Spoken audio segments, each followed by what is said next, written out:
საუბრობთ ნეიროპათიურ ტკივილზე და უფრო დაწვრილებით ამაზე გვესაუბრება ნევროლოგი თეკა მაისურაძე. გამარჯობა ქალბატონო თეკა, ძალიან დიდი მადლობა რომ მოგზანდით. მადლობა თქვენ მოწვევისთვის. იცით რა ძალიან დიდი პრობლემა არის დღეს, ანუ ნეიროპათიური ტკივილი. ზოგადად რას ნიშნავს ნეიროპათიური ტკივილი, რომ გავაგებინოთ ჩვენს მაყურებელს? კი ბატონო. ნეიროპათია თვითონ ეს სიტყვა არის ბერძნული და ნიშნავს ტანჯვას. ნერვის ტანჯვას და იმდენად სრულფასოვნად გადმოსცემს თვითონ ბერძნული სიტყვა ამას, რომ აქედან გამომდინარე შეგვიძლია ვისაუბროთ საკმაოდ დაწვრილებით. ანუ ეს არის ტანჯველი, მუდმივი, წველი, უსიამოვნო შეგრძნებები, რომელიც ვითარდება სხვადასხვა ადგილას. ის შეიძლება იყოს კონკრეტულად ერთი ნერვის დაზიანების გამოწვეული, ან ატარებდეს მრავლობით სახეს. ანუ პერიფერიული დაზიანებას მოიცავს ეს არის ნერვების დაზიანება. ყველა იმ ნერვისა, რომელიც თავისა და ზურგის ტვინიდან გადის, ანუ ცენტრალური ნერვული სისტემიდან გადის. ეს ნერვები წარმოადგენს კავშირს ცენტრალურ ნერვულ სისტემასა და ორგანოებს შორის. ნეიროპათიული ტკივილი არის ძალიან შემაწუხებელი. ხანდახან იგი იმდენად მძიმეა, რომ ოდნავ შეხებასაც კი პაციენტი მტკივნეულად აღიქვამს და ეს ტკივილი გადაულახავია. ალოდინიები, რომლებიც ვითარდება მრავალი დაავადების დროს. უპირატესად მაინც ნეიროპათიული ტკივილები წარმოადგენენ სხვა დაავადებათა გამოვლინებას.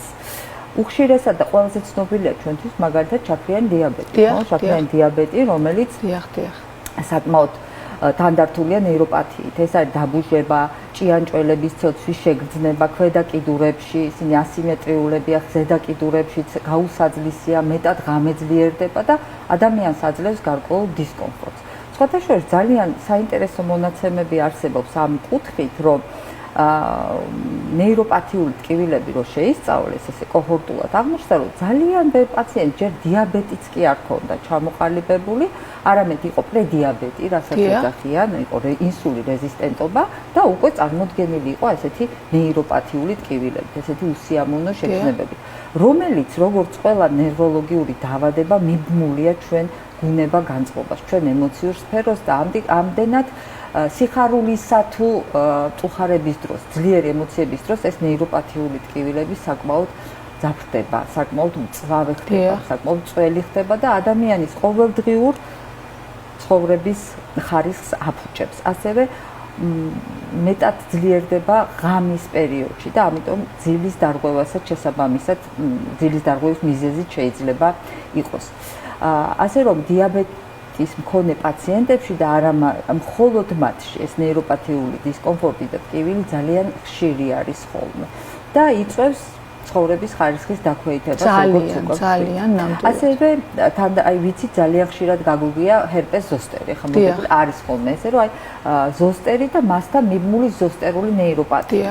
ნექტაშუა ნეიროპათიები უხშირესად ასე ზოსტერი არის ვირუსი, რომელსაც ძალიან უყვარს ნერვული დაბულოებები და მისი აქტიური ფაზის შემდეგ, როდესაც არის გამოხატული გამონაყარი თავის ბუშტუკოვანი, შემდგომ რჩება ხოლმე ალაგების პერიოდში წინ წამოიწევს საკმაოდ მწვავე, მძიმე ნეიროპათიული ტკივილი, ზოსტერული ტკივილი, რომლის მენეჯმენტიც ასევე აუცილებელი არის, იმიტომ რომ ისინი იწვევენ გაუსაძლის ტკივილებს, ალოდინიების განვითარებას და ჭირდება მას გარკვეული ტიპის მკურნალობის ჩატარება.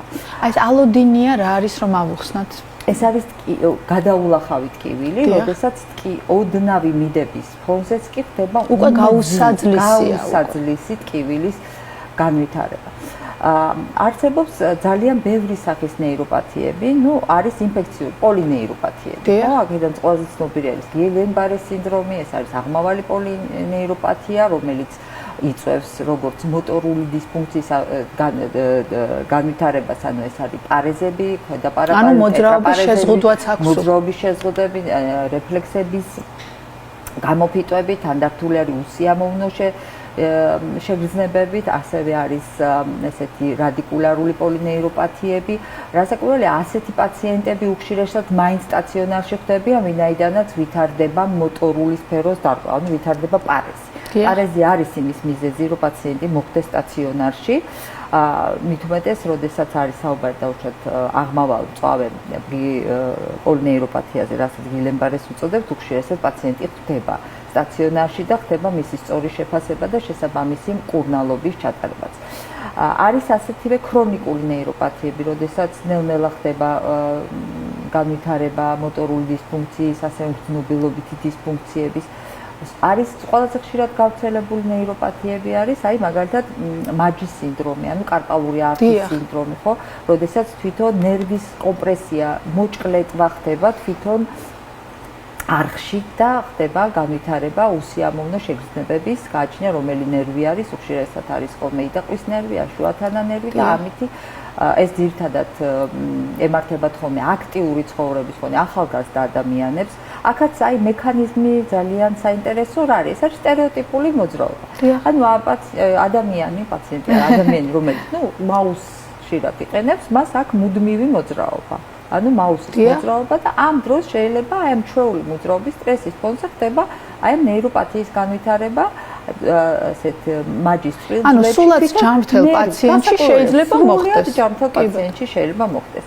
მიდგომა რა არის? მიდგომა არის, რომ ადამიანი ელოდება, რომ ეს გაივლის, ეს წავა. არ მიდის ექიმთან. არ მიდის ექიმთან, იქ რაღაცა დალებს დაუშვათ რომელიმე არატკივილ გამაყუჩებას, ეს ან გამივლის ცოტა ხანში, გადაბრუნდება მარჯვნიდან მარცხნივ და ველოდებით. ანუ ცოტათი კარგავთ დროს.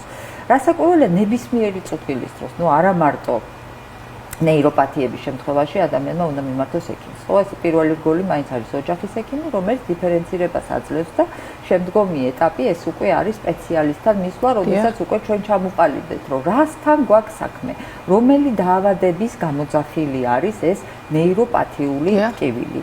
ამისთვის უნდა გავსინჯოთ პაციენტი და დავგეგმოთ შემდგომი კვლევები, ხო?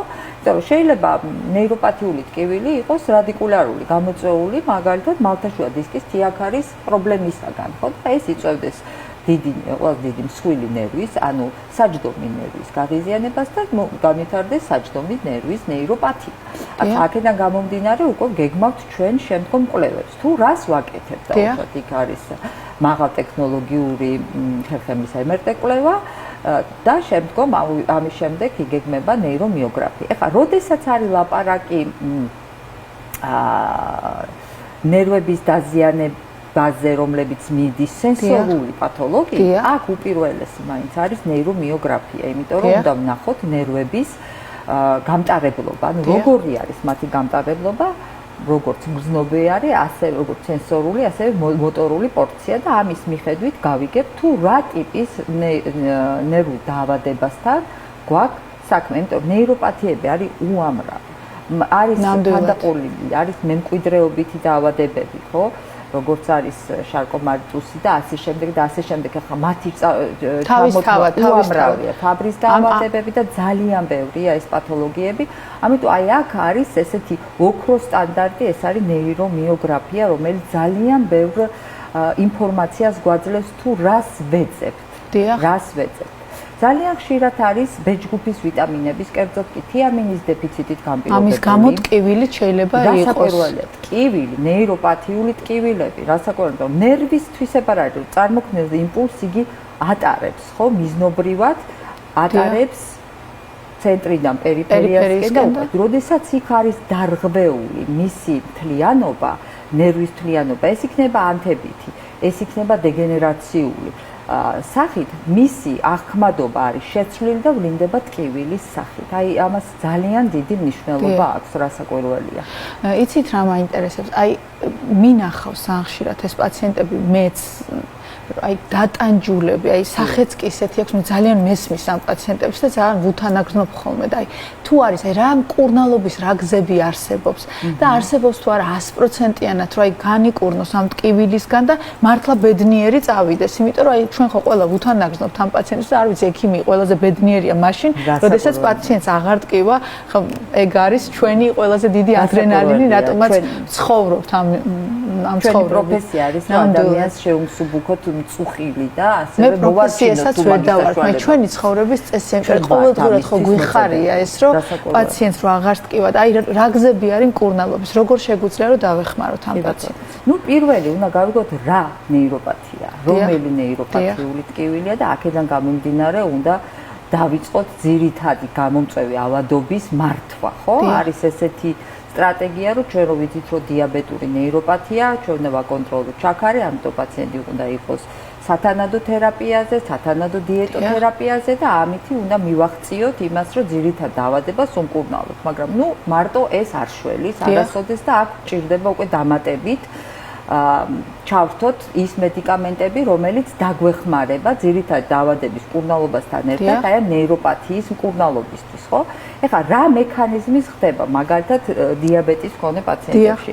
აქ არის თვითონ სისწარღვოვანი პროცესი, ამას მოყვება ოქსიდაციური სტრესი, ამ ფონზე ხდება ნერვის დაზიანება. ეხლა რა მივმართოთ აქეთ? აქეთ უკვე უნდა მივმართოთ ჩვენ ანტიოქსიდანტები, ხო? მაგალითად ალფა-ლიპოის მჟავა. მივმართოთ B ჯგუფის ვიტამინები, რომლებიც ჩვენ შეგვიმსუბუქებს და გაგვიუმჯობესებს თვით ნერვის გამტარიანობას. და დამატებით ნეიროპათიული ტკივილის დროს ყოველთვის არის მაღალი რეკომენდაცია, ეს არის ანტიდეპრესანტები, ეს არის ტრიციკლური ანტიდეპრესანტები და ანტიკონვულსანტები. ანტიკონვულსანტები, ანუ ვისაც კრუნჩხვა აქვს და იღებს ამიტომ. ანუ ეპილეფსიის საწინააღმდეგო პრეპარატები, ანუ ანტიკონვულსანტები. ნუ ეს ორი ცნობილი არის აქედან, ეს არის გაბაპენტინი და პრეგაბალინი, რომლებიც შეიქმნა როგორც ეპილეფსიის სამკურნალო პრეპარატები, მაგრამ მათი სიმძლავრე ესე ფართოდ ყველა ტიპის ეპილეფსიას არ იქნა მორგებული და ამიტომ ძალიან ეფექტური არის ნეიროპათიული ტკივილის მართვაში. მაგალითად, პრეგაბალინზე ვიტყვი ორი სიტყვით მეტი ეს არის ლირიკა ცნობილი, რატომაც სხვა კუთხით არის ცნობილი საქართველოში სამწუხაროდ. თუმცა მას აქვს არაჩვეულებრივი თვისება ნეიროპათიული ტკივილის მართვისას. პლაცებოსთან შედარებით პროცენტულობა ტკივილის არის 35%-ით მაღალი იყო. ანუ ძალიან მაღალი მტკიცებულება აქვს მას, რომ X ნეიროპათიული ტკივილის სამართავად გამოიყენება და ნამდვილად შედეგიანია. ასევე ძალიან მაღალი პროცენტული გაუმჯობესება ქონდა წარმოქმნილი კაფსაიცინის. კაფსაიცინს 8%-იანი. ეს არის ციცაკის ექსტრაქტი. ოღონდ 8%-იანი არის საკმაოდ ტოქსიურია და ესეთი ალოდინიებისა და ნეიროპათიული ძლიერი ტკივილების დროს ისინი არის აპლიკატორების სახით გამოიყენება. ანუ დავაკრავთ პაციენტს. დავაკრავთ ზუსტად იმ ადგილას, სადაც არის აი ეს ჰიპერპათიული ტკივილი. მათაც საკმაოდ მაღალი აქვთ წარმატობა ამ ტიპის ნეიროპათიული ტკივილების მკურნალობაში. და საკმაოდ საინტერესო კვლევები ტარდებოდა ამასთან, ანუ ლირიკა, კაფსაიცინი 8%-იანი, იყო და ამას ძალიან დიდი მნიშვნელობა. ანუ დღეს ესე იგი პრობლემა აღარ არის ნეიროპათიული ტკივილი, ხო? ანუ აბსოლუტურად დადგენადია და მკურნალობთ და მე პაციენტი ბედნიერია, ხო? ანუ მისი ცხოვრების ხარისხი ხომ იწევს. ეს არის მნიშვნელოვანი. გარდა ამისა არის ანტიდეპრესანტები. ანტიდეპრესანტი, რომელიც უშუალოდ მოქმედებს, უკვე მექანიზმში არის ქრონიკული ტკივილის მექანიზმში ისერთვება, არის ესეთი ანტიდეპრესანტი, ეს არის დულოქსეტინი, რომელიც ხოთაშორის დაახლოებით 10-15 წელი არა ჩემოვიდა საქართველოს ბაზარზე მანამდე არ იყო, რომელსაც ასევე ძალიან ეფექტური გამოსავალი აქვს ნეიროპათიული ტკივილის მართვაში. იგი არის ან დაუშვათ პრეგაბალინი, ან დულოქსეტინი. აი იმდენად მაღალი არის მისი ეფექტურობა ამ ტიპის ტკივილის მართვაში. ასევე B ჯგუფის ვიტამინები. ეხლა თუ ნეიროპათია გამოწვეული არის მაგალითად B12 ვიტამინის მოხმარების დეფიციტით, ხო? აქ ამის აღმოჩენისთვის მიზნობრივი არის შესაბამისი ტესტების ჩატარება, ხო? ჩვენ ნახულობთ, რომ არის B12-ის დეფიციტი, ვიწყებთ მკურნალობას და ეს აბსოლუტურად ალაგებადი ხდება ეს პრობლემა. ეხლა გარდა ტკივილისა, ნეიროპათიებმა ასევე იცის წონასწორობის დარღვევის განვითარება, მით უმეტეს ალკოჰოლის ხშირად მოხმარების ფონზე, B1 ვიტამინის დეფიციტის განვითარების დროს. ანუ ჩვენ როდესაც ვსაუბრობთ ნეიროპათიაზე, აქ ყველა კუთხეს განვიხილავთ, ანუ განვიხილავთ მოტორიკას, განვიხილავთ სენსორიკას, განვიხილავთ ასევე წონასწორობის დარღვევებსაც და შესაბამისად მიზანმიმართულად გეგმავთ უკვე რა კვლევები უნდა ჩატარდეს, რა უნდა გამოვიკვლიოთ და რაზე ვიმოქმედოთ აქედან გამომდინარე. აი ესეთი მიდგომები და ესეთი სტრატეგია გვაქვს რასაკვირველია ნევროლოგებს. კი, ძალიან მნიშვნელოვანი მთავარი მესიჯი საზოგადოებისთვის. მთავარი მესიჯი საზოგადოებისთვის არის ჩემი როგორც ექიმის არა, როგორც საზოგადოების ამწევრის, როგორც კი რამე გვიჭირს, მივიდეთ ექიმთან. ნუ გაუშვებთ პროცესს შორს, იმიტომ რაც უფრო შორს არის წასული პროცესი, უფრო რთულია შემდეგ მისი მართვა. და არსებობს რაღაც ავადობები, რომლის მართვა შეგვიძლია. შეიძლება მორჩენა არ შეგვიძლია ჯერ თქვენ დამეთანხმებით ამაში, მაგრამ მართვა. ვისი მართვა შეგვიძლია, ეს ნიშნავს, რომ ცხოვრების ხარისხი უმჯობესდება, ეს ნიშნავს, რომ ადამიანი სრულფასოვანი წევრი რჩება საზოგადოების. აი, ესე ვფიქრობ. ძალიან დიდი მადლობა ქალბატონო თეკა, რომ იყავით ჩვენი სტუმარი. ახლა დაგემშვიდობებით და გისურვებთ ბევრ გამოჯანმრთელებულ პაციენტს, აი სრულად გამოჯანმრთელებულს, იმიტომ რომ საერთოდ მნიშვნელოვანია. ნამდვილად. უღრმესი მადლობა.